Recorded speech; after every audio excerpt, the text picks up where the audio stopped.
Good morning, everyone. We're so thrilled to have you in here today. Light Language University is really excited to have this weekend full of educational panels that they've sponsored and created. I hope that you learned an absolute ton.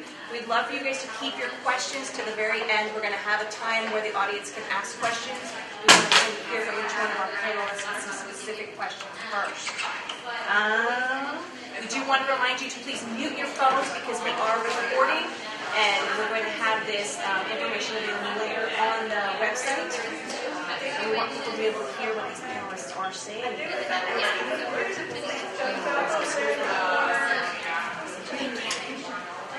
Wonderful. So Light Language University is an amazing organization founded by Anna Noyce that is solely for the intention of helping those of us who are awakening really grow and glow in our gifts so that we understand what we're awakening into.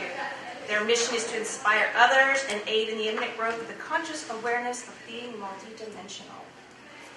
Now we want to introduce our founder, Anna Noyce. Dear friend, if you think about the tools and modalities that an individual practitioner has as the tools in their tool belt, I honestly don't know how she walks because the woman has more tools in her tool belt than you can imagine. She is a master Reiki teacher, shamanic practitioner, Akashic records reader, medical intuitive, psychic surgeon, channeler, author, speaker. She studied mediumship. She has an absolute ton of tools in her tool belt, including using planetary energies, sacred geometry, vibrational medicine, you name it, she's got it. And we are super thrilled that she has founded Light Language University. For all of those who have awakened under her, who've been able to just answer questions and blossom under her, we're super grateful to have her. So our panelists today, we are thrilled to have them. Thank you all for taking time out of this busy, crazy fair to share your experiences and just help us all understand, because the topic of mediumship is such a broad one. I did not understand at all that there were so many different types of mediums and so many different ways to be a medium. So thank you all for coming here and shedding light on this subject. We have Ms. Cassie Clayton, who is a psychic medium, tarot reader, and sigil magic practitioner, among many other beautiful talents. We have, at the end, Ms. Tracy Escobar, the Red Couch medium, author of Messages from Above, advanced psychic medium. She's been coming to the Wellness Expo for ages. You've been supporting them for absolutely ages. We have Miss Jessica Gillespie, a psychic medical medium, studied Vipassana meditation. Murder that one. And she's a Reiki energy healer. And we also have Dr. Kendall Ahrens, a doctor of chiropractics, who is also a medium and intuitive psychic. Welcome, ladies. We're so thrilled to have you. All right. So our topic today, if there's one thing that is certain about mediumship, it is that all mediums are not the same. And there's so many misconceptions about what it means to be a medium, how to be a medium. And I hope today that we can debunk some of those misconceptions and find out the truth about the kind of the breadth of this field. So, with that being said, I'm going to address the questions broadly to the entire panel and let whomever feels called to answer them answer those specific questions, and we'll have time for others. At the end, absolutely, we will have time for audience questions. We want to make sure you get your questions answered too. So what does it mean to be a medium, ladies? And what is the difference between a medium and a psychic? There you go. Okay. So what is it? So question, what's the difference between a psychic and a medium? Yes, please. So I think in our field, every medium is a psychic, but not every psychic is a medium, because I feel like you're connecting on two different levels. So on a psychic level, I'm connecting my energy to your energy, and it becomes this kind of a directional field, at least with my experience. And then with mediumship, I'm going in a totally different level. I'm kind of going up, and I'm trying to meet spirit in the middle, and they're coming down. And so that's why it's called mediumship, because we're meeting kind of in the middle on a vibrational stance. I have to raise my vibration, they have to lower their vibration. So two different sets of readings, especially for me. So in my understanding, psychic is more my aura to your aura, and I'm getting in there, and I'm finding out things about you, and I'm digging in deep, right? And then mediumship is touching the spirit. So that's my definition of the difference. Anybody else have anything different? I think that's pretty awesome. Like I always explain it kind of getting on the highway and maybe taking the LBJ or something else, and it's more draining to be a medium, I would say, because you're like, just like she said, on a high-speed fan, you have to meet their vibration. So you have to be a little bit more a clean canvas, I would say, and be just basically an interpreter. Fantastic. Does anyone else want to approach that topic? I will. And so I come at it from a totally different perspective, because I believe, and what I've experienced, is that everyone is a medium and everyone is a psychic. We all have psychic abilities, and we all have mediumship abilities. It's how we tap in. So what we teach at the Light Language University is we teach people how to step into their power and how to hold that space so that they can step in and be either medium or psychic or both. Because every individual, we're all the same. And I don't consider myself unique. I just consider myself, I've had a lot of training. So I have the ability to shift whatever I'm looking at, that perspective. That's perfect. At what age did you first discover you were a medium? And more importantly, how did you develop these gifts within yourself, these abilities? What did you do to develop this muscle memory and strength, as it were? I'd like to take this one. I'll go again. I like to talk. I don't know. So for me, I'm a late in life bloomer, and so that's why I think it's just really important to understand that anybody has this ability. So I didn't walk into my gifts until I was 45. So that was 6 years ago. If you want to do the math, that puts me at 51 now. But at 45, I woke up one day wanting my life to be different, right? So I started a healing journey, and I started meditating, and then that's kind of how things opened up for me. So I just want you, it's never too late. Like I have a friend who's in her 70s who's just starting, so I just want you guys to know it's never too late. You don't have to have childhood experiences to validate your own mediumship now. You don't, because I never had any as a child. So it's literally something that I embarked on. And I think second part of your question is, how did I train? Yeah. Yes. So 6 years ago, meditating, things started happening for me, and then I found myself at Arthur Findlay College in London, in England. And so I'm a big believer that you can have your gifts, but I'm a big believer in development, right? Because I think it's an ethical thing to do, is to develop, right? You have people's lives in your hands and people's emotions that you're dealing with, and I just think on an ethical level, you should go through a development phase and learn and train from other people so that you know how to say the right things, you know what topics to broach, you know when to do a reading and when not to do a reading and things like that. So I've been to Arthur Findlay 5 times in England. I studied with a mentor out of LA named Colby Rebel. So I've done a lot of training in my 6 years, and now I do training, so I train people now. So that's my answer. Would anyone else like to? Yeah, I would say exactly what you were saying. As a child, I was just very sensitive to energy. Walking into a room or a space, it really bothered me. Some energies that I could really vibe with and some that I couldn't. I didn't have abilities beyond that until I started changing my life and my energy, my vibration. One class I took that kind of got my whole journey started was a class called Mindscape. And it's a platform for meditation.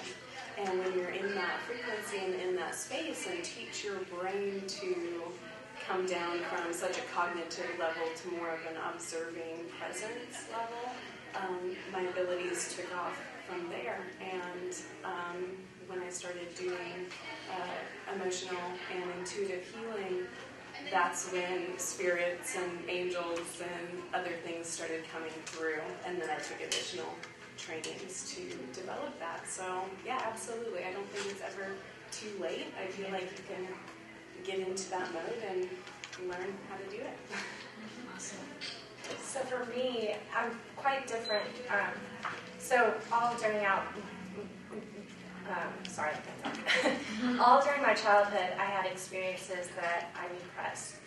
And I, through a lot of self-work, realized that I remembered my own birth. So I would say probably my first, telepathic experience was with my father on the day I was born. And it was a remembering or a knowing. And then I went through a journey because I had grown up in a very conventional household.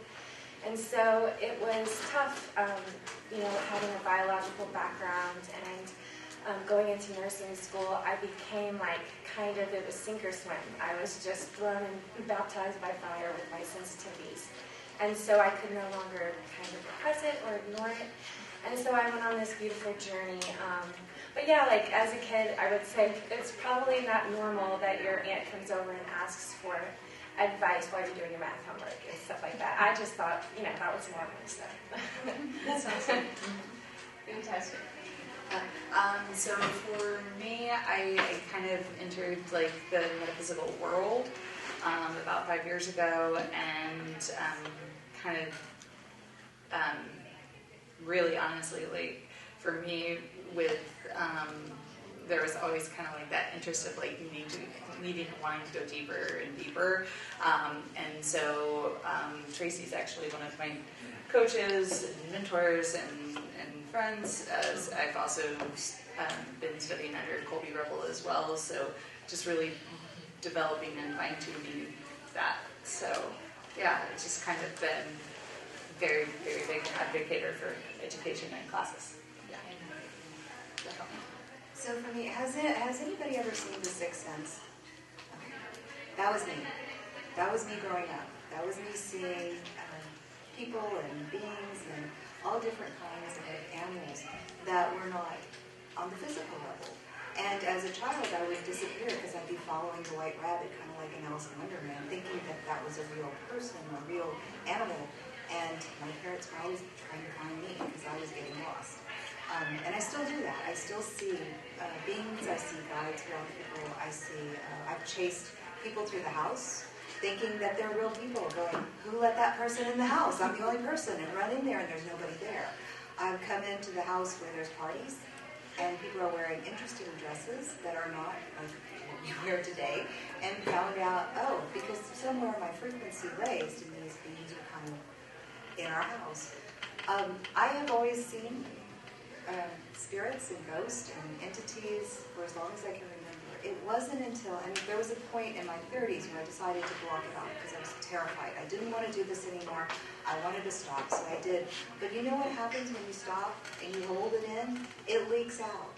And it leaked out even bigger. So finally I just embraced it. So, that's kind of where I am. I'm a different type of medium. I do spirit rescue. And so I know we're going to go into the different of what we do. But anyway, that's my background. Fantastic. I'd love to take a quick 10 seconds and remind all of you that Light Language University is a fantastic resource. If there are things that you want to learn, there are questions that you have, they have a ton of classes and coaching and availability to help answer questions, even if it's just popping on to their Facebook feed. They have light code portals all the time. If you just want to be around the energy and see how it feels, it's a free way to tap into them and just be around them more. All right, next question. Is an in-person reading more accurate than a phone reading? I will start this one because I do quite a few phone readings, but some in person as well. I actually find the readings, especially for mediumship, are even more accurate on the phone because I'm not distracted at all by what I'm actually seeing in front of me, which is a person that has expression, and you can kind of read off of that. Doing a phone reading, you're not seeing the person at all. You're just taking the information straight from where you're feeling it and seeing it, and then conveying it in a really pure form. So absolutely would opt for phone appointments. Awesome. Thank you. Christine, you want to add to that? I agree with her.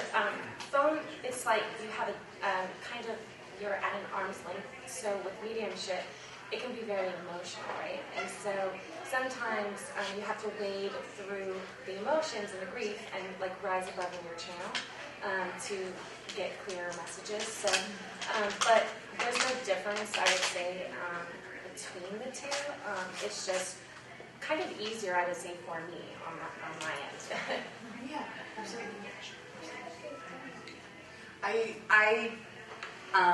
The readings that I've done with people have been through Zoom, and then I've done a few in person, and I do find that the ones that I've done over Zoom, it's kind of like you have that space to not it's easier to hold the space for the other person because you actually have your own space to Physically defined. yes.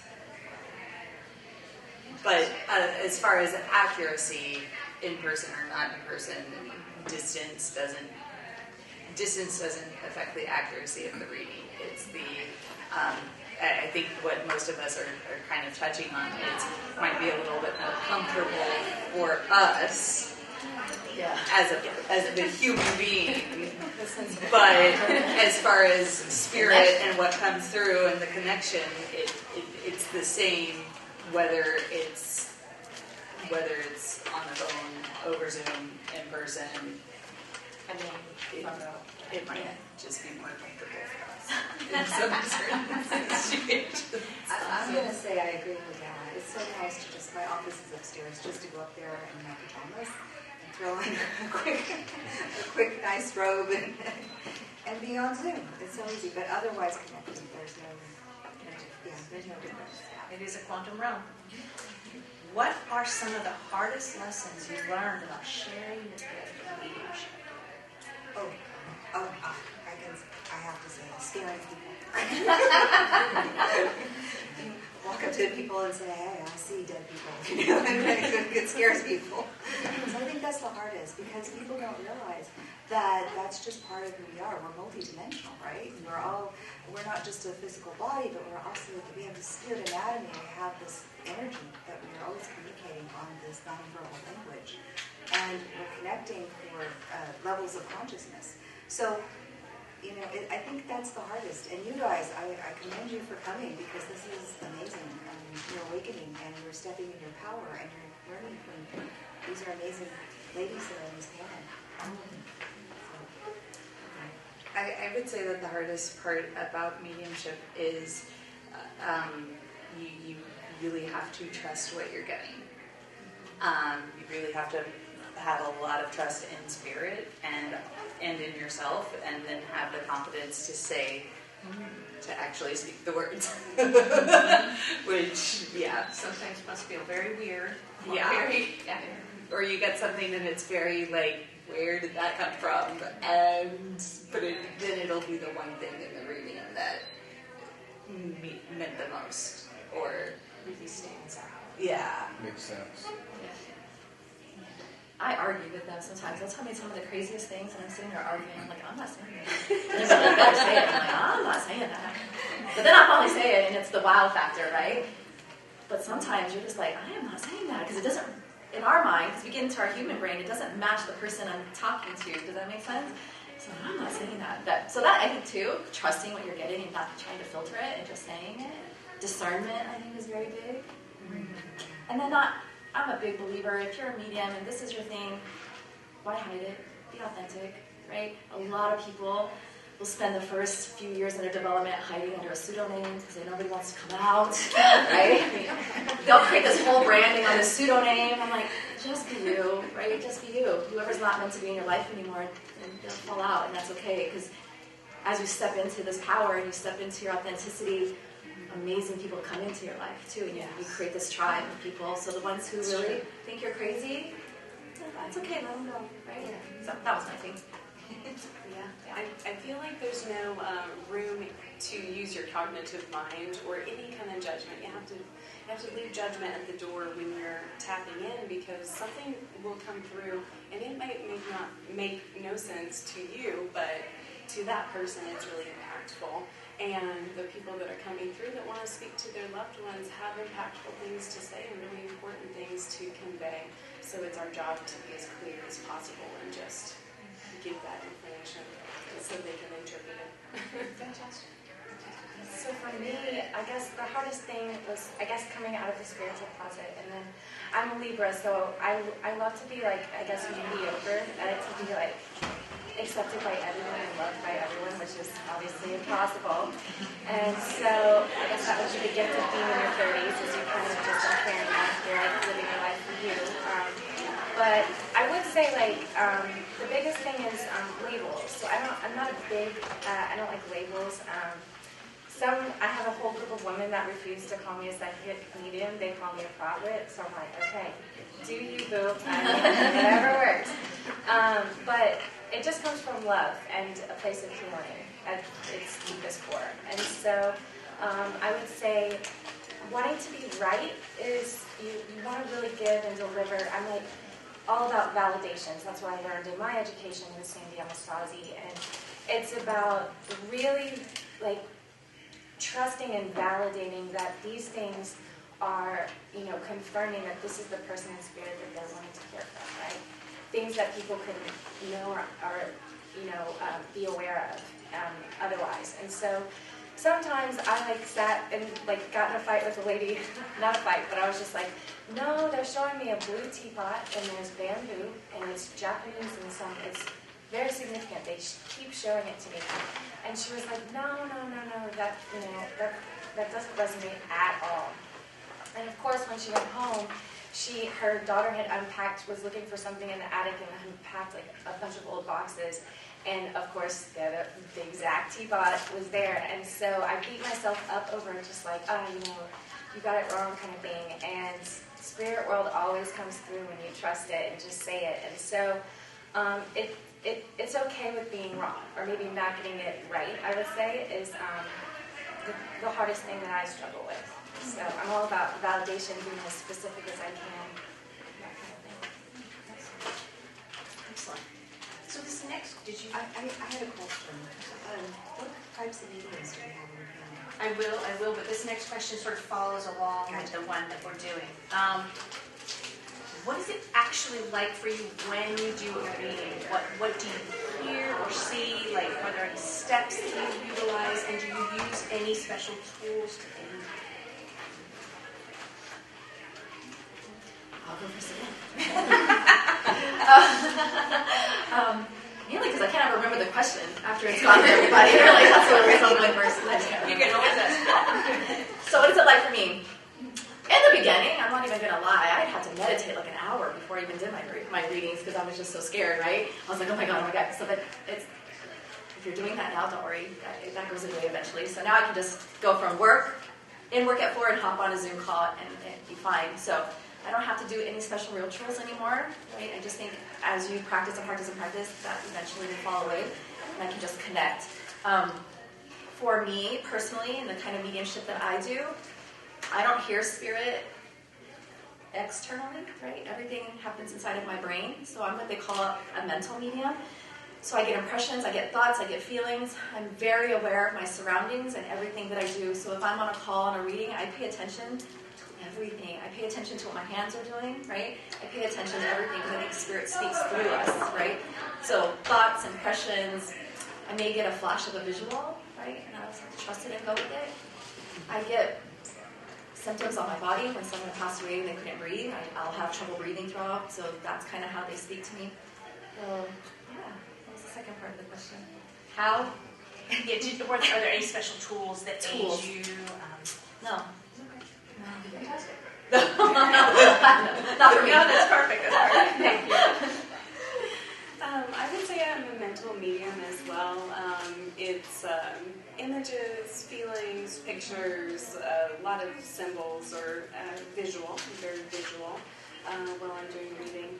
And I use my original platform that I just have used for years, which set me up with meditation, which is just my Mindscape platform. So they just have a process that go to a nature scene and then rise up to a different level from there. And then I have tools within that kind of mental workshop that I access information through.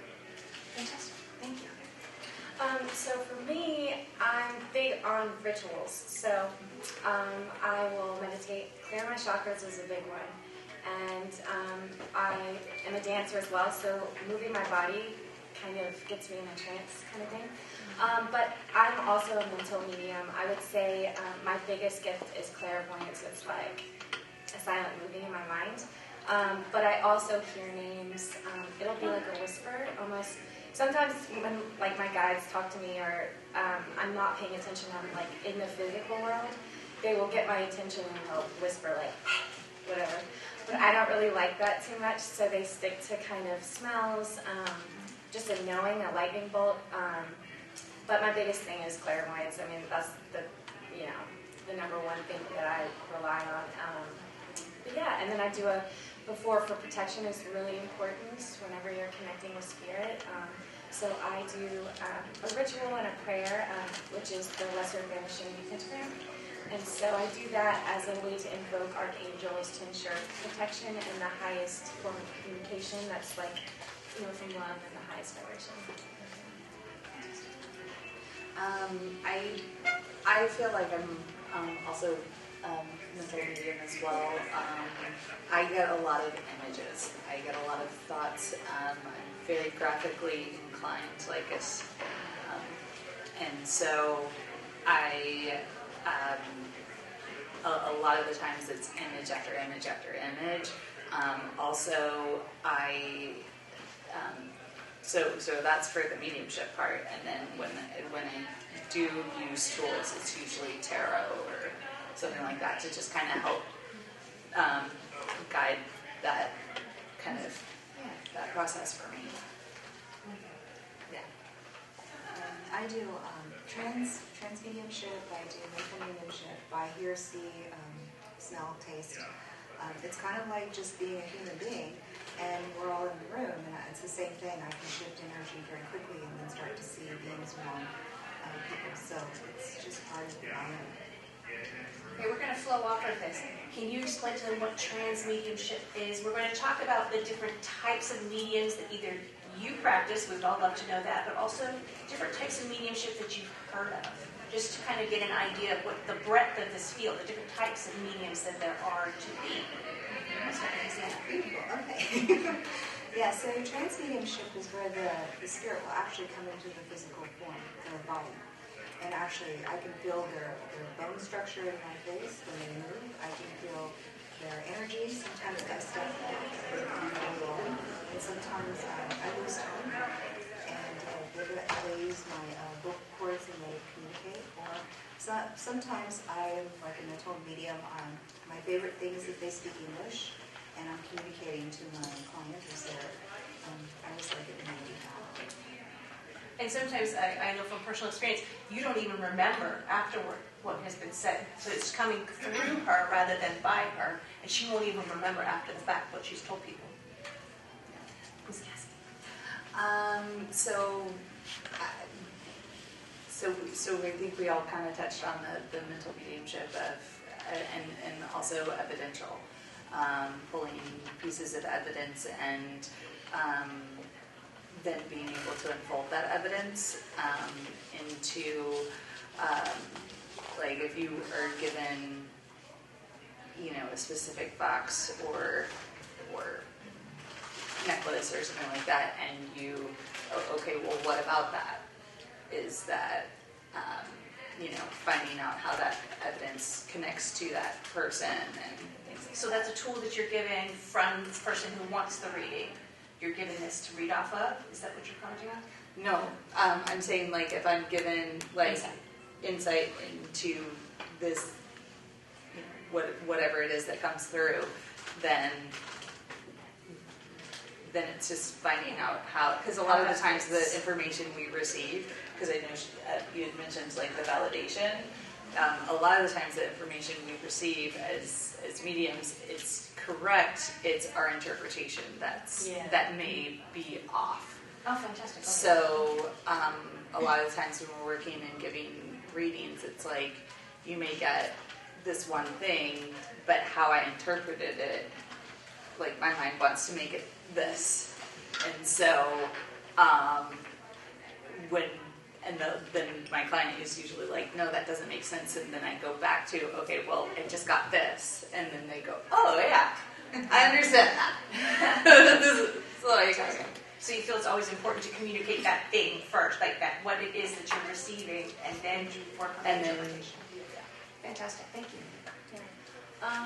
Well, for me, I'm also a medical medium, and so I'll feel empathically what either people that are living are feeling, or also in spirit. That's how I kind of have this thing. It's kind of like a protocol. that the spirit will go through. So they'll come through looking like an ancestry tree. So if I see someone on the right side, 2 steps back, I know that is a grandmother on the mother side.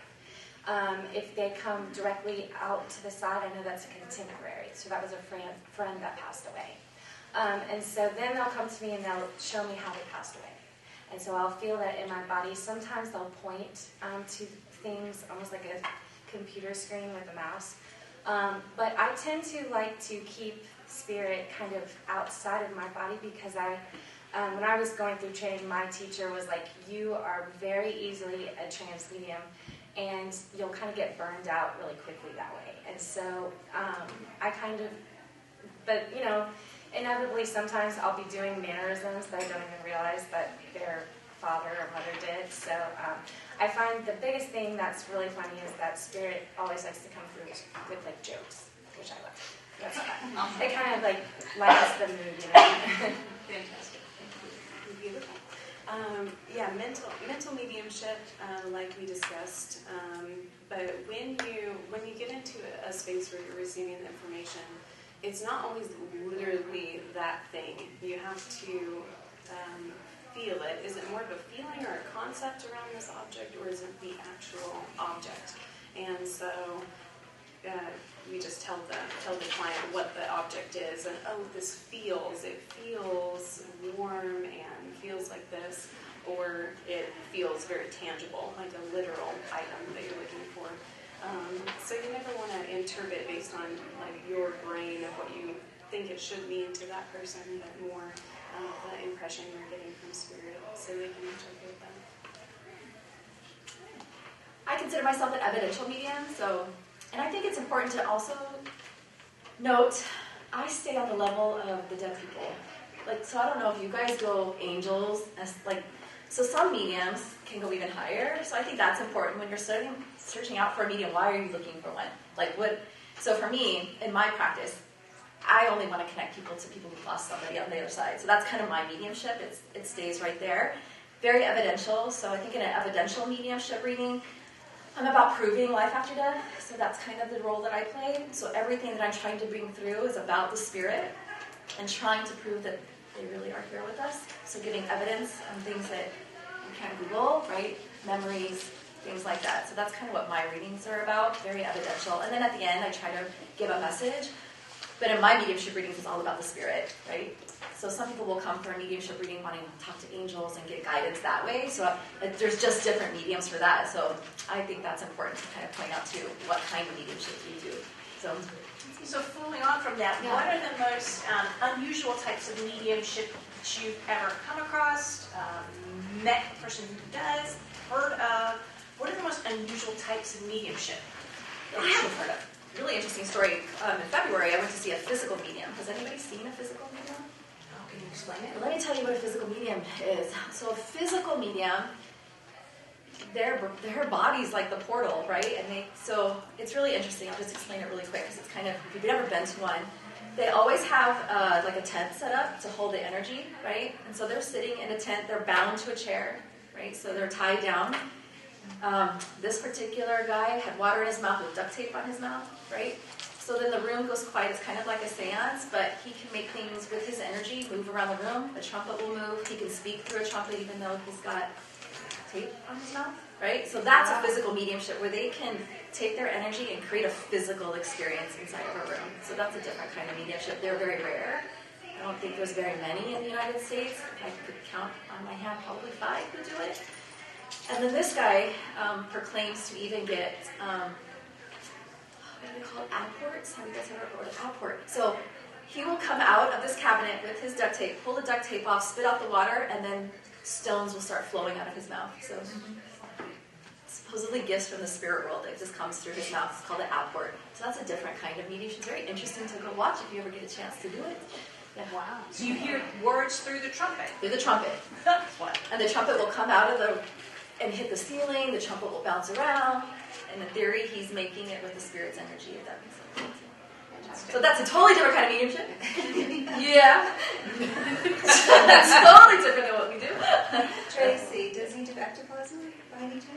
He claims that the ectoplasm will come out of his stomach, and that's what's making the voice in the trumpet. Okay.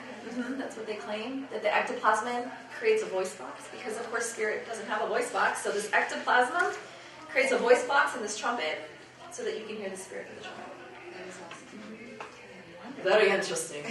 Yes. I was skeptical. Yeah, the whole time I'm like, there's someone in there. There has to be. I'm trying to find everything. I even tied him down with zip ties. I'm the one that cut the zip ties off because I was a skeptical one. Yeah. So, even we can be skeptical. Thank you. Does anyone else have a story or an interesting person that they met who does mediumship in a different way than you all do? The other one. Oh, I did want to bring on Spirit Master a little bit. It's a little bit different, if that's okay. And that's something that I like to do. I work more for the physical person, like as you all, but I also work for the spirit part. And the spirit part, when they get lost, I help them move on. I help them find a dimension. I help them heal.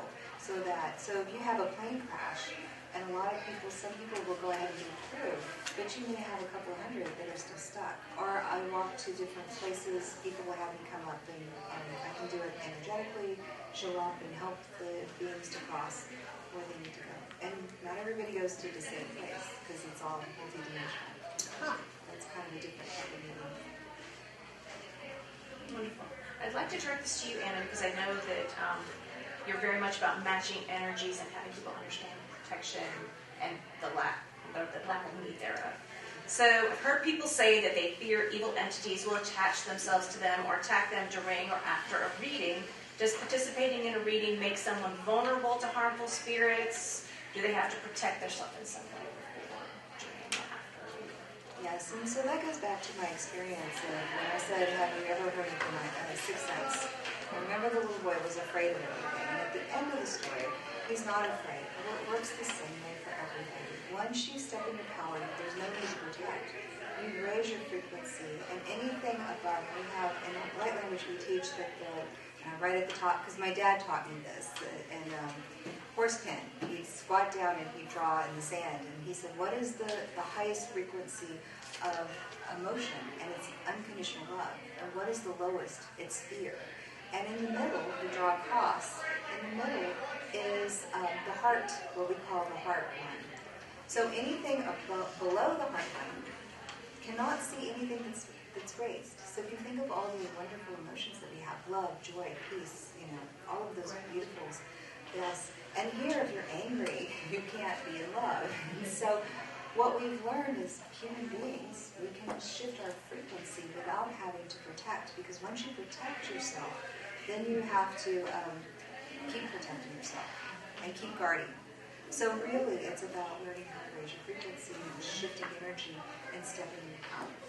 So you not only don't match them, they can't even sense or, they don't even know that you're there because you're just resonating at a frequency that they cannot perceive. Exactly. And if I see something dark, then I know where I am. And I do a remake and Or laugh. That's something to laugh yes. about. Laughing is a good one. Fantastic. Would anyone else like to touch on this subject? Yeah, I'm another person who doesn't protect either. I just don't believe you have to. There's nothing in the spirit world for me and my belief system that can even harm me. So I don't. In the 6 years I've been doing this, not one negative thing has ever happened to me.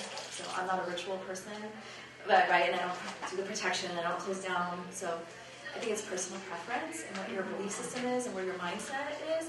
I think when I started this journey, I believe in spirit guides, and I just told my team, this is what you want me to do. I just can't be afraid. You guys deal with it. So it's not on me. So I set the intention that they deal with it, and I don't even have to worry about it.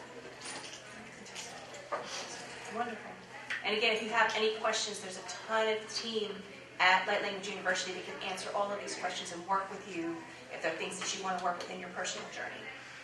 All right, so what are some common misconceptions about mediums and mediumship in general? The devil's work. I know. We know everything. Some people will come to a reading wanting answers on who killed me or who killed them, who did this, right? And sometimes we don't get an impression because sometimes we're not meant to know. Like there's a bigger picture in play, and maybe. So I think there's a big misconception that when you go to a medium, you're going to find out all the answers, and I just don't think that's the truth, right? I can't give if they don't give, and if they don't give, there must be a reason why they're not giving it, because it could be a part of a bigger picture in play. So. think that's it. Anyone else like to touch on that? I would just touch on the biggest thing is whenever I'm going into a reading, I have to emphasize that the person in spirit has their own repertoire of memories, and so the way that they remember things or see them is quite different from what sticks out in your mind, right? Because we kind of take and choose selectively what is our standout moments in our life, right? And so that's the biggest thing is you're talking to a medium that's actually connecting with spirit and not your energy, because it's slightly different, it's from a different perspective. And so that's always where I call it psychic amnesia, where because my vibration is and they're kind of they're like, I don't know. I'll be spitting out numbers and names and stuff, and they're like, I can't think about that right now. Nothing's coming to mind, and it's because they're they've never been in that vibration or that energy in the room before, and so it's kind of like a daze. They're kind of foggy a little bit. So, yeah. But that's when you know you're doing a medium, because it's their memories, not your memories. Right. I think Spirit gave me the best lesson ever in learning that. Me and my daughter went on a trip to Sedona, and I would, if I was to die, I would bring up that trip, because it was a mommy-daughter trip. We went and climbed Bell Rock together. We did all these great things together. Went to Lisa Williams' class. So, from my perspective, most amazing mommy-daughter trip. And then I talked to her, and that was the worst trip of her entire life with me. So it's different, right? And that was a big lesson for me to learn. My perspective and their perspective can be totally different. So you're talking to spirit, even though the memory doesn't fit you, it's how they remembered it. So I think that's very important too. Fantastic. Fantastic. Have you ever refused to do a reading for someone? And if so, why? I'll say it. Yes, I'll start. I've only refused one reading. Somebody had called me to book me for one of the Dallas cold cases, and they don't know how the gentleman got murdered, and she wanted me to tap into that. I said, well, I think I can do it. So I go up there to reach out to him, and I just have this tremendous pressure in my body. I start hyperventilating. I just feel so rattled by what I was tapping into. I said, I don't think this is the best reading for me, but I know a psychic that specifically works on cold cases, forensics. I'm going to refer you over there.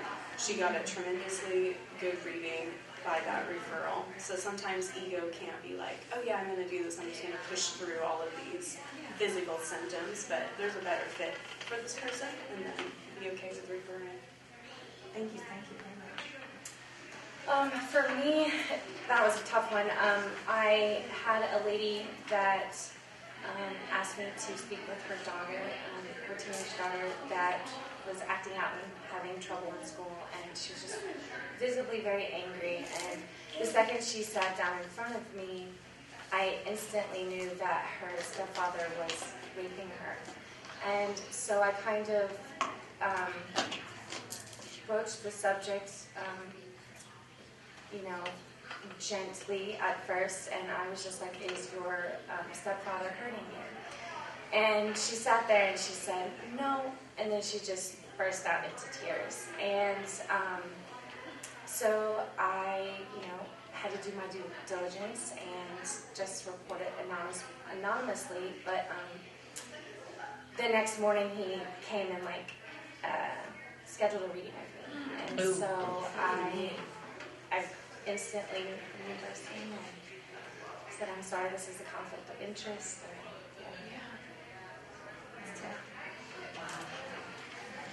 Anyone else? All right, we've talked about this a bit, but if you were to give advice to any of these people or anyone in general that we perhaps haven't touched on yet, different ways or more ways that they can develop their mediumship, different ideas, maybe out-of-the-box ideas that they can pursue to develop their mediumship, if you feel like there are any that we haven't touched on yet, or something that's occurred to you since. I would say definitely meditation, number one. But anything creative is kind of a direct line to the spirit world, in my opinion. It's anything you create, anything that inspires you, that gives you a story, lights you up, is a way to channel God force, but then also to find that you get into, I don't know, you're drawn to vintage things or a type of fashion, just anything that really works with your personality. Everyone has, as a medium, has very different gifts kind of thing, where they're more naturally gifted, maybe at hearing or seeing clairvoyantly. But I think it's just really whatever inspires you and sparks creativity in my opinion. I think the biggest thing is practice. You can't get into practice, right? And you guys will be in this stage where you're afraid to practice, right? Because you're afraid to get it wrong. But if I could tell you this right now, you all have a blank Rolodex. I know I'm dating myself by saying that. But if you have a blank Rolodex, you can't build your development unless you practice on people. You have to get things no. You have to. So you feel what it feels like to have a no, right? And a no is just an opportunity to get a wow. Because if you just take that no and you go sit in it, so just building your Rolodex, it took me 6 years ago, I wouldn't have known what someone coming to me hanging my head is. Now I know exactly that's a suicide for me. But it took years of just building my Rolodex and building my feelings. And now I can say something and as soon as it comes out of my mouth, I know it's wrong, right? Because I can feel it. But that took years of practicing, and just building. So development, finding a mentor, finding classes, but don't be afraid to practice, right? Don't be afraid to practice. I feel like if there are people here that are experiencing the supernatural or seeing things, feeling things, or having this sixth sense about, oh, this is going to happen, or I feel like I'm in the wrong place at the wrong time, to just kind of sink into that and not be afraid of exploring that. One of the best questions a mentor told me was just ask, that's interesting, whatever you're seeing or experiencing, instead of being afraid of it or instantly judging it, oh, I can't be seeing that, I can't be doing this, I'm not a psychic or I'm not this or that. Just say, that's interesting, just observe it and see what develops, because if you want to be in this spiritual world and be in the learning mode, you can't have judgment. So I can definitely agree. I just thought of a story. So my father's a doctor, and my whole family, they're doctors. And so it's really hard when we get into these conversations about what I do now. Because this is just what I do. And so I kept asking my guides, can you give me something for my father that I can prove that this is a skill that I have? So, I'm going to bed, and I am seeing my grandfather coming to me at night, and he keeps walking up, and when he gets close, he starts unbuttoning his pants and pulling down his pants, and I was like, no, stop, what are you doing, Granddad? And so, again, like clockwork, the next night he comes, and I'm like, stop. Next time he comes, and so finally I was like, okay, let me just see what's behind the curtain. And so he comes and he pulls down his pants and he shows me there's gauze in his femoral artery, and it's like a blister. And so I'm looking at it, I'm like, okay. So the next day I talked to my dad, and I was like, Dad, it's really interesting. Granddad keeps coming to me and showing me on his right side of his groin it's like gauze and a blister. It's like almost a cauterized little area. And he was like, wow. And he just looked at me and he was like, that procedure is no longer practiced, so you would have never learned about that in nursing school. And it was right before you were born, I assisted in one of his heart surgeries. And he was the last person they did the grounding pad on for cauterization in the femoral artery. And so, to your point is, I kept asking for validation, and the way it was coming to me was, what I wasn't expecting, but there's always a great, I guess, full circle moment if you're open. This next question I'd like to actually have Anna start with. Are there ways, what are ways that we haven't heard yet that people could be receiving information, tidbits, messages from Spirit that perhaps are a little more out of the box, or something that we haven't covered yet, just to give them ideas of different ways people can receive information? Like, for instance, I hear songs, there'll be my mental radio. I will hear a song over and over and over again in my head, this one little snippet of a song, until I'm like, fine, I'm not going to ignore it anymore. What is this talking? What is this message saying to me? What is it in these words? What are some other unusual ways that people could be receiving information but not know that this is information of the Spirit? Coincidence. Coincidence. How many times have you sat next to someone, or you ask a question, or you ask Spirit, or you ask somebody to show you if it's real, and then something, give me a sign, and then you keep seeing the sign, and you keep rejecting it, and it keeps showing up. So I think coincidence is a good one. And so listening to your inner self and all of the. Are there any other ways that we haven't covered yet that you all receive information or messages that we haven't touched on that people here may not even know they're receiving information? Oh, I have a good one. So I think I heard you say you use symbols too. So it's a quick way to understand a message you're getting across very quickly. And so each medium has their own symbols. They're like a little bank of symbolism.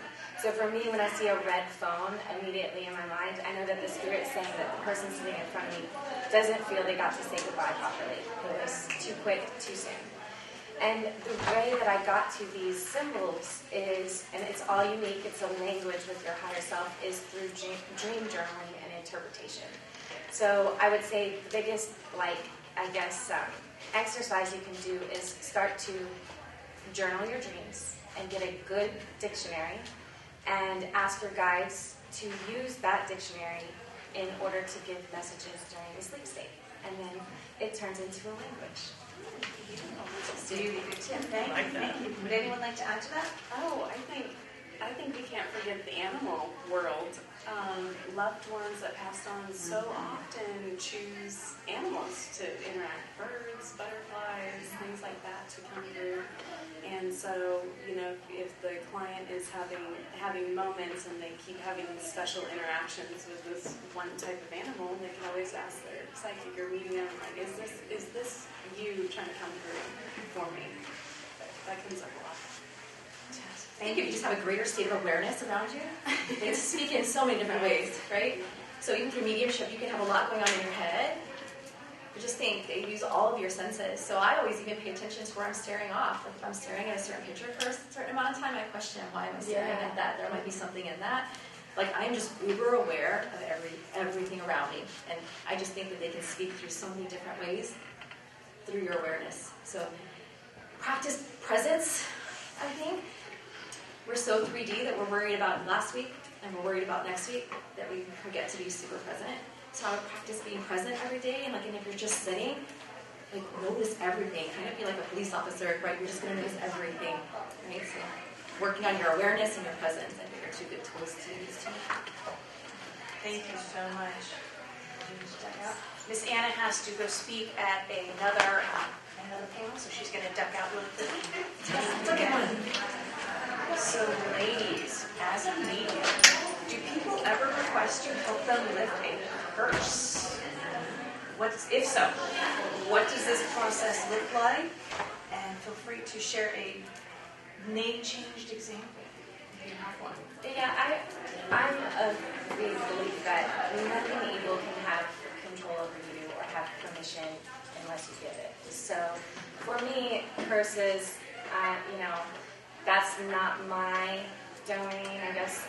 I try to focus on healing the soul because I believe there has to be some fracture from trauma in the soul to allow an entity to become attached. And once you heal that, the entity vibrationally cannot. Yeah, the energies don't match. Absolutely. Same. I'm not a big curse fan either. And so when people come to me for curses, I just try to work. And if you believe in it, you're giving away your power. Why would you want to do that? Just step into your power. And I don't believe you're going to allow a curse to affect you. It's because you're allowing it to affect you because you believe in it, right? It's all about mindset, isn't it? It's just crazy. It's just a mindset thing. If you don't believe it can affect you, then you can't, right? It's kind of like a diagnosis. It's a self-limiting behavior, in my opinion. So when you it's kind of like that. Well, I agree with basically the rest of the family. you have to vibrate at it to match it, and some people just believe so hard. So here's the thing, it's all about mindset, right? So if I'm a healer and someone just believes in it so much, I'll create a ritual for them because it's about mindset. You have to meet them where they're at. I gotta meet them sometimes where they're at. Okay, let me go create a ritual for you to maybe help you. Because sometimes they just believe it so deeply that you have to meet them where they're at and combat it a different way, if that makes any sense. Like I have a client right now, he's taking a chemo pill and it's making really bad feedback in his brain, but he swears it's a spiritual attack. And he won't hear me when I say it's not a spiritual attack, it's a belief, it's a medical thing. So I have to meet him where he's at, right? And I'm giving him rituals to get rid of the spiritual attack because he won't listen to anything else, right? Yeah. So I'm trying to combat it here. Meet them where you are. Meet them where they're at. And I have no specific experience with anybody asking for curses. That's actually never come up. But you do have people come through that are really fearful. I'm haunted, things are after me, I feel this or that is going on. And when you approach it with a lot of fear, sometimes that person really needs a visual or a kind of a process to clear their mind from feeling attacked or feeling threatened. So oftentimes I'll have them put up a bubble around their, visualize a bubble around your energy field. Nothing can get inside of this. This is your sacred space, your connection to God. And then visualizing that actually changes their brain, the way they think about it. If they can visualize it and say, oh, I got protection, I worked with someone on that, then they believe it. Yeah. Then they're Absolutely. I forgot to touch on that. So you're reading them on many different levels. Being a medium is not just about psychologist. delivering these messages. Yeah. There are many different levels where you're assisting these people. We're life coaches, we're therapists. Oh, yeah. Many titles. You wouldn't believe what some people come to us for. There's also to note that we are human as well. So we sometimes, I get in a fight with someone in my family or my boyfriend, and I'm not going to open my channel that day because that's my human day. Where I get to I have tools in my toolbox, and I call it psychic reading, psychic gardening, where I have these rituals that may not necessarily do much, but it gets me into a state of getting ready to read and being able to find that even keel. So I have a standard set for myself when I walk in to my office kind of thing. And it's in my mind. It's like a doctor's office. You kind of sterilize the room, make it clean, that kind of thing. So,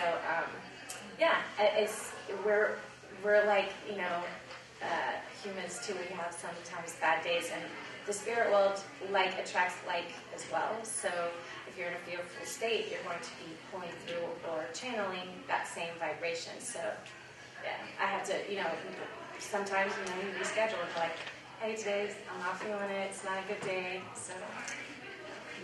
Thank you, that was a bunch of powerful advice. Anyone have anything else to offer on that subject? This is, as you all have beautifully described, it can be a difficult, challenging path. Not to scare anyone off of it, but it can be challenging. Can you offer a new, changed, inspirational story that people can hear, a place where all of these challenges that you've surmounted, all of this work that you've done really helped someone, really touched a life? Just to give them something inspirational to this is something I'm going to work through, and when it's difficult, I remember that this person's life has changed because someone else worked through this. Wow. That's a really good question. No, every day I show up. We have bad days too. Last week I had to reschedule all my readings, so I don't want to show up if I'm not in a good space either. And then sometimes, if you think about it, I don't know where you guys are at, but I probably do 10 to 15 readings a week at this point. And that's 10 to 15 people who are broken, who are hurt, who are, who are challenged. So taking all that on can be difficult for the medium as well. But at the end of the day, for me, it's watching the parents that have helped reconnect with their children that are rewarding, because I'm giving them some hope. I can work with a parent 6 months after a child dies, and then they come back to me and 3 years, and what a difference it's made in their life, right? Because now they come to an acceptance, and now they have a whole magical experience with their child on a different level. So for me, those are really, that's why I get up every day and I keep going, right? Because I'm helping somebody, and I know that, right? Even though we're human too, we can have our own bad days, but for me, I know that I'm helping someone desperately needs me. So, thank you. Thank you for sharing. Oh, it is so rewarding. This is just the most beautiful work because when people pass on, there's so much more and there's so much pain with that person, and just being able to validate facts and being able to know that that person on the other side is okay. Like I did a reading on a whole family that thought the person had gone to hell because they were not baptized in their particular church, and they were very concerned about this. They're like, if you tap in and you're in hell, like, don't tell me, it's going to be terrible. But I tapped in, and that person was in a beautiful space, could validate information for them, could explain what they were doing in the spirit world, and it was so healing. It was just so healing. So even though they don't believe that person had gone to heaven, at least they no longer believe that they're in a really dark, miserable place either. And maybe opens the door for them to feel like this person or some other person or they themselves are not going to go to hell as well. There are alternatives at the very least. And that's really beautiful when people are really concerned about that. Wonderful. Thank you. Yeah, I would say it's similar. I can see a direct shift immediately, but from the beginning of the reading to the end, and they just want to sit and they want to share their life, and they're talking and bubbly and laughing and crying, and they just feel lighter. And it's like, I guess, that validation or confirmation that they're always in connection with their loved one, just in a different way. And explaining those things to them in a way that they can like wrap their mind around. So that's always lovely. And then I would say probably for me it's like younger kids and teenagers, just because they just are so, I guess, lovely and pure, and they're on the start of their journey, and it's just lovely to see that, okay, I changed the course of that trajectory, that timeline that they possibly would have just been carrying this grief and guilt with them and done all these decisions and everything out of that grief. And so it's nice to like put them on the best possible trajectory. Thank you for your work. I feel like one of the biggest things that we do is as mediums, is we can offer hope for people, especially in those situations where maybe the passing is either sudden or the passing was maybe they didn't have the best relationship with that person, and now they want to find a way to make amends, and showing people that they can actually build that relationship. And one of the experiences that comes to mind is there was a woman I was reading about, and she kept saying, I'm trying to, connect with my daughter, and who had passed, and she's, so I was able to frame it. She was actually getting signs. There were certain things that were coming through for her, but they weren't the way that she wanted her daughter to be communicating with her. And so I would think it was just able to shift it slightly, whereas instead of trying to get the spirit to communicate the way you want to hear it, just sitting with it and being open to hearing that what that person, what that spirit's trying to say in the way that they can say it. Thank you so much. We are going to open up to audience questions. I want to raise a couple of points. A, we are filming, so please be aware if you're sharing that this is recorded, this will be shared. B, there will be no demonstrations this is really about your questions about mediumship. If you have any questions, any support that you would like, please feel free to ask questions. Raise your hand and let me know. Thank you. I feel like I don't know how I even got here this morning. I was literally got here. I was not supposed to be here, but thank you. I'm glad I came. Numbers, I'm seeing numbers just usually everywhere, just constantly. To the point if I don't see them like within an hour, I feel like, hey, what's going on? Where are you guys at? Is that anything? So I tell all my clients, if you're seeing a lot of numbers, we call them angel numbers, right? So they could be messages within the numbers. You're seeing like 1111, 333, 222, 111, right? Yeah. So what I tell some of my clients who are seeing a lot of numbers, pick a website. So I always use Doreen Virtue's angel number website. And if I start seeing numbers repeated, I always go to that website and I'll put in the angel number and see what the message is and see if it relates to me, right? But I would tell you, pick one so that your team knows. Because if you pick multiples, it can be a different message every time, right? So find one angel number site that you're just always going to reference. Because, yeah, coincidences, people are, if you're seeing something over and over, that's how Spirit speaks, right? So they can do little messages for you. Welcome to our world. Anybody else got advice on that? I do. I like the idea of going to like a single site. A lot of the times when I'm on the walks or things like that, I want to just see like, I'll be like, oh, this afternoon we're seeing a whole lot of 3-3 for you, or I'll see it like 10 times in like one walk. And so kind of when I got back, I'll like open up my phone and I follow a lot of spiritual Instagram sites and things like that. And like I'll open up my phone and it's like the first thing that pops up is that number again. And so and this time it's got the message with it. And so a lot of the times I'll do it that way of just kind of like, okay, why am I getting this today? And I'll open my phone and it'll be right there. So.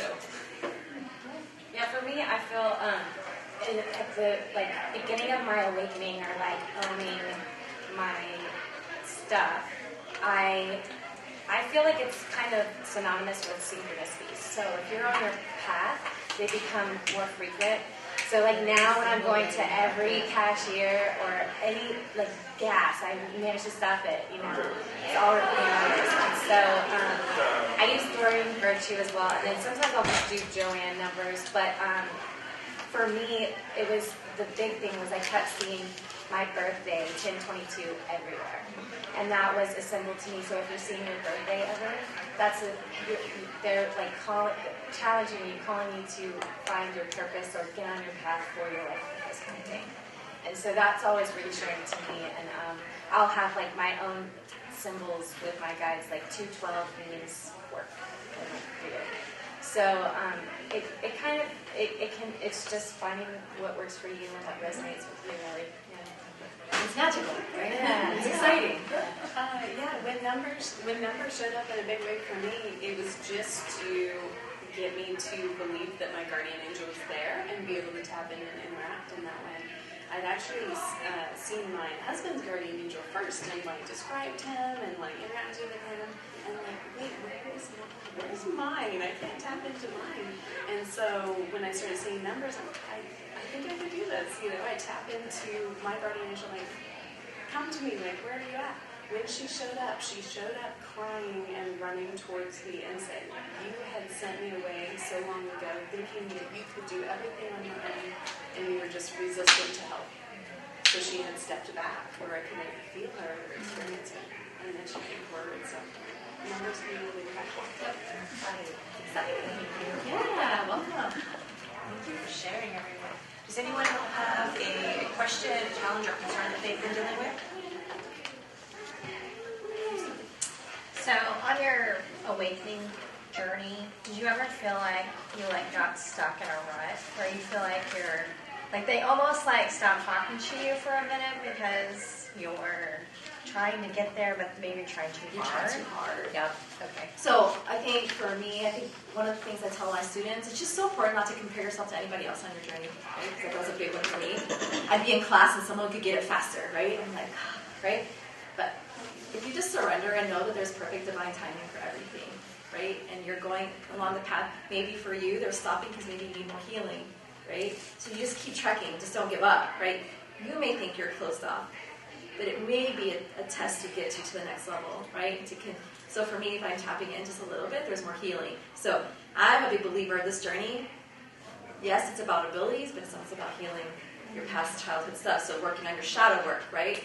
So there was a lot of times in the beginning I was like, I'm just blocked. Or if you keep telling yourself you're going to stay blocked, so stop telling yourself that, right? Continue to heal. Just go back to a practice. I think when you develop owning a discipline is super important, right? So when you're feeling stuck and you're feeling blocked, you just go back to the discipline. You go back to your meditating every single day. You go back to your journaling, just, right?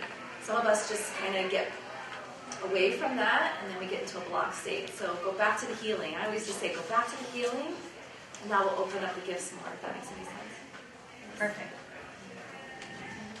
For me, so I guess my own guidance from my guides is a bit more cryptic. So I can get floods of everything from everybody else to the point where I have to kind of shoo stuff away.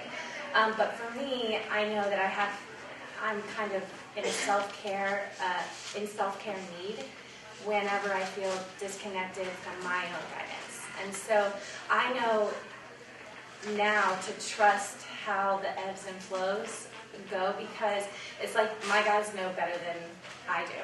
Like if suddenly out of nowhere I don't have any readings, I know my guys are like, you need a break, girl.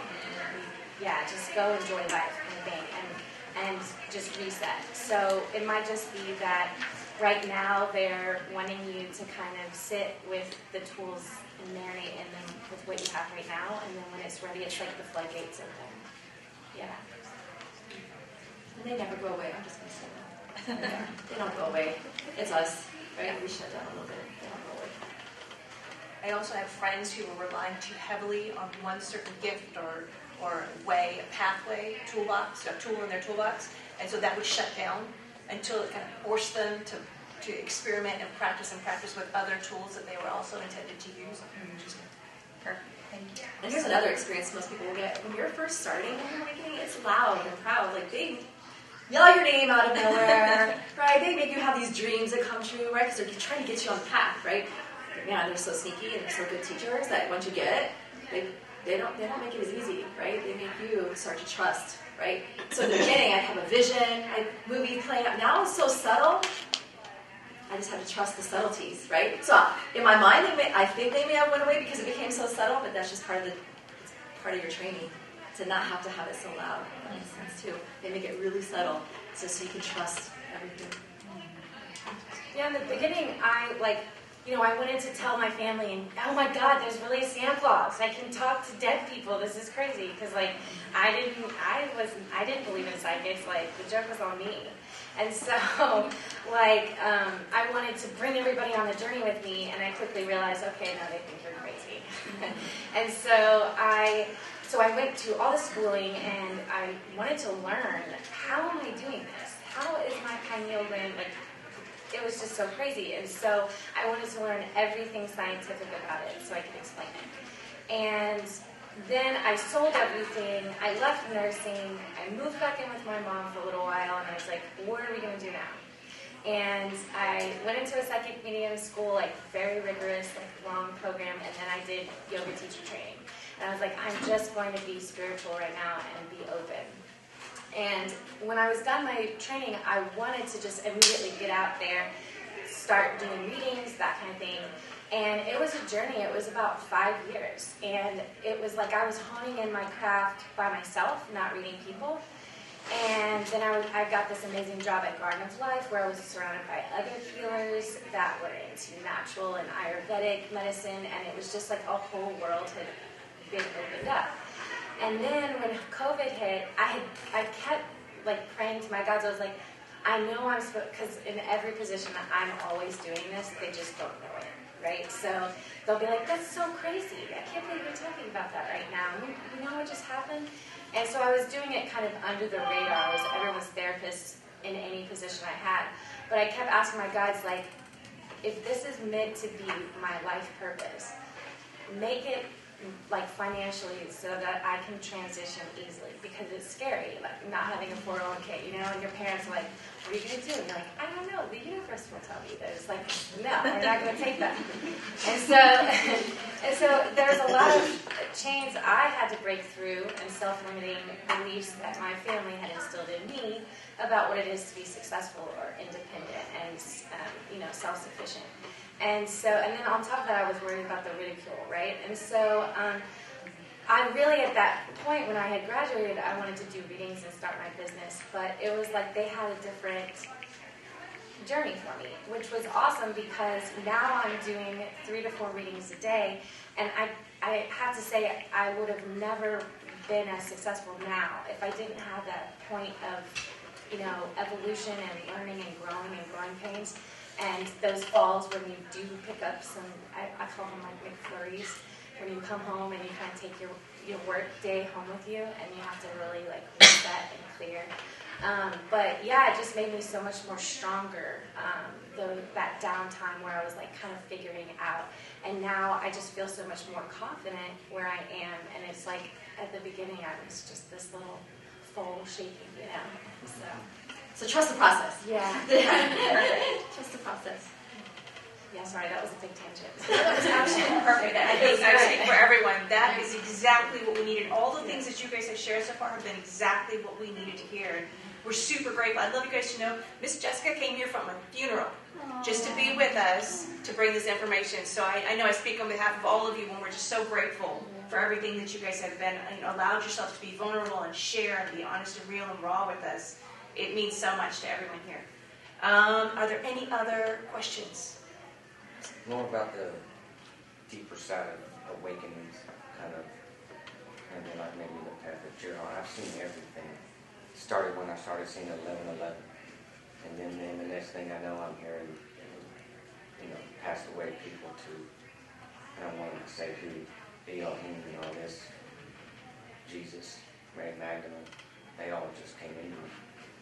And I started having these, I could see spirits beside people sometimes, their auras. Watched a lady disappear right in front of my eyes to that far of seeing like an awakening, clear. I don't know how she did it, she told me how she did it, but she did it. She was my twin, we're both here, we both woke up. I woke up just, I don't know how to explain it. I mean, I woke up, I was different. I was 50, and from all the past lives I was alive. And then I completely woke up to everything. I mean, to watching another soul leave this body and another entity come into it. And his eyes turned solid black. He looked at me and said, oh, this one's mine. And he does it because of alcohol. He feeds it through fear. And then never touch alcohol again in my life because I saw it that way. I wouldn't feed it. It went away. All those things that were beating me up, man, just went away. And I had this spirit come in, the Holy Spirit just descended into me. And opened my crown chakra. It went into my pineal gland, and like I said, I started seeing everything. I saw everything. And it went to my throat. And when I came out 2 years ago, everybody said, my family rebuked me. Everybody said this man's lost his life. And it shut me out. COVID came and said, and it went into my heart, and I was absolutely, I felt what the life was. It's the most amazing thing anybody will ever experience through a human experience. The human body can't contain it. It's just too much. Now, I think I'm talking too much. Please continue. Great experience.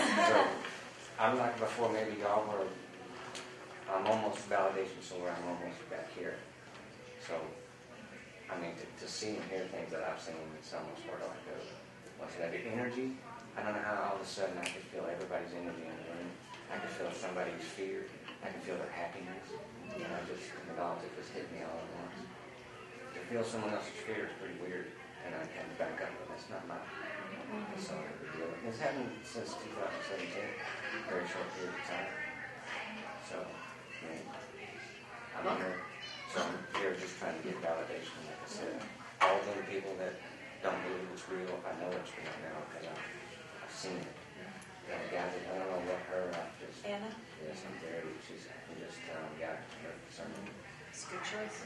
I could see all y'all's auras up there all of a sudden.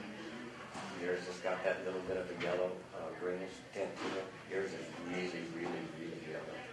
You have this, it's the same color as mine, it's bluish green. And I see this ball of light come out of your head. And it's the same thing that I see come out of mine, and I see it from the top of it or something. You have the same color, it's the bluish green and that same color. For some reason, you have a really big, round, it's like a, I don't know, it's a huge circle above you. So maybe that's your thing, maybe auras.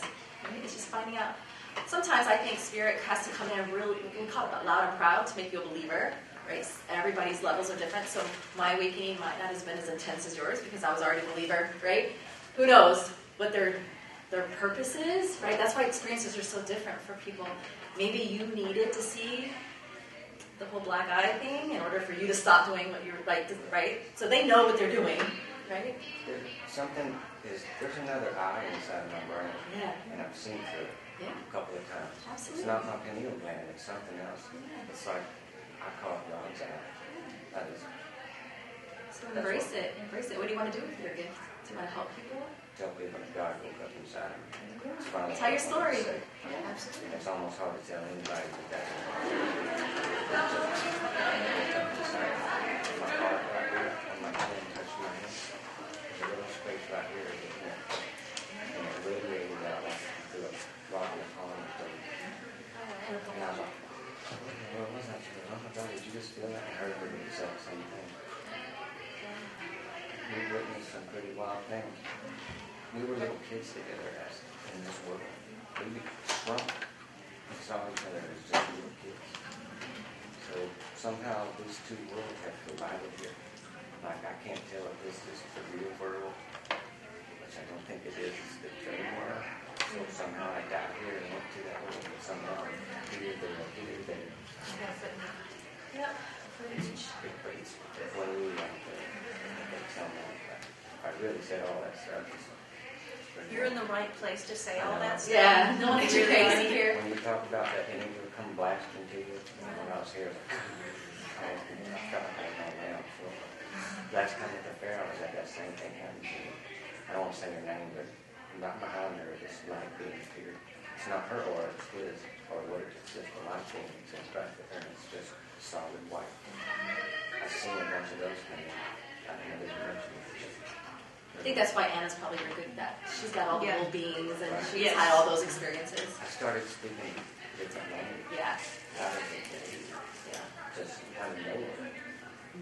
Definitely connect with, I mean, that's to all of you. This message goes out to all of you. Like, that's what the staff of Light Language University, that's why they're here. That's why they're pouring all of themselves into all of this, is to support these journeys for all of you. So please connect with Anna, connect with Light Language. I know I'm an awakening when I'm around someone's aura, whether I haven't even begun to do YouTube, but that aura, it takes something on them and they're beginning to stick it, and it's a memory for them. Absolutely. I'm here to wake people up. That's brilliant. And that's something that's really important to know. All of you who are drawn to the Wellness Expo, who are drawn to certain types of experiences in these classes and these people, you're drawn for a reason. You're ready, and you vibrate differently after you've been around all of this energy. When you go out into the world, you don't have to. You can't. I'm never telling you not to say a word, but you wouldn't have to. You're vibrating different, and that ripple that you talked about, you will ripple into everyone that you come into contact with. You don't have to worry about family or this person or that person that's not coming on the journey with you. You ripple very differently energetically anytime you do work on yourself or you're around this sort of energy and you allow it to open you. It's a beautiful gift that you give to everyone that you're ever in contact with. I would love actually to kind of close out. We're kind of coming on time, and to thank everyone, all of our panelists. Thank you, ladies, again so much for just being willing to share so much of your journey and yourself and your experiences. Thank you all for coming and bringing your energy, because literally your energy affects all of these panels. We have another one on vibrational medicine this afternoon at 3:30 in this same room. The energy that you... It's at 1:30. Is it? It's 1:30 to 3. Oh, oops. Okay. Sorry. 1:30 to 3. 1:30 to 3 in this room. 1:30 to 3. But the energy that you've left here affects this room. It's beautiful. If you come back, the energy that you'll bring into the room, we want to thank all of you for coming in and being open and hearing all of these stories, because it matters. It matters so much in yourself and everyone that you will touch. It matters for us. It's fun. It's a lot of fun to vibrate with you guys. As weird as that might sound. So People float. Can just float. it's phenomenal what we have capacity-wise as humans that we may never realize was a potential or a possibility. It's this massive, massive world that exists that we're just scratching the surface of. So thank you, all of you, for coming today. Thank you to Light Language University for existing, because like yourself, I wouldn't be where I am in my journey if it weren't for Anna, the work for Light Language University, and beautiful people like these, friends with several of them. So again, 1:30 to 3, vibrational medicine. Be here, be square. Thank you all. Thank you all for coming. I really enjoyed sharing this time in this presence with you.